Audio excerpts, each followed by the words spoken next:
We're in a holding pattern at the moment. The market is waiting to see what comes of the UK parliamentary vote on the amendments to Theresa May's Brexit plan later today, waiting on what comes of the Fed decision tomorrow, and waiting on any new updates relating to global trade and U.S.-China relations. Yesterday's news of U.S. prosecutors filing criminal charges against Huawei Technologies had knocked risk assets a bit, but overall, there doesn't seem to be any desire to rock the boat too much right now in light of these pending risks highlighted.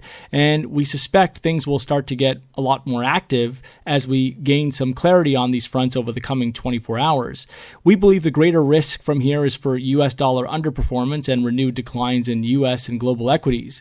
The combination of a Federal Reserve forced to rein in what had been perceived as a policy normalization that was too aggressive, and a U.S. administration expected to push its soft dollar agenda on the trade front are the type of things that we believe are going to dictate the flow going forward. As far as important markets and levels go over the coming hours, keep an eye on euro dollar 113 and 115. There's been a lot of support in the 113 area, and the major pair could be looking to start turning back up after a big drop off that plus 3-year high that we had seen in 2018.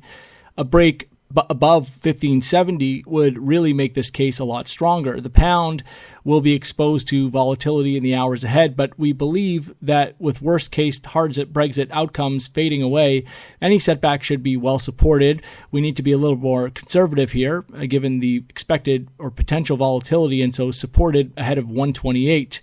On the top side, a clear break back above 133 against the US dollar would be significant and should open the door for a bigger push as medium to longer term accounts jump into the long play. Away from FX, gold has been warning of a less stable outlook, with the yellow metal back above 1300 and that much closer to a critical level of resistance in the form of the 2016 high up at 1375. Finally, U.S. equities should be watched closely. Back below last week's lows could trigger another round of intensified liquidation. We use the S&P 500 as our reference. That's all for now.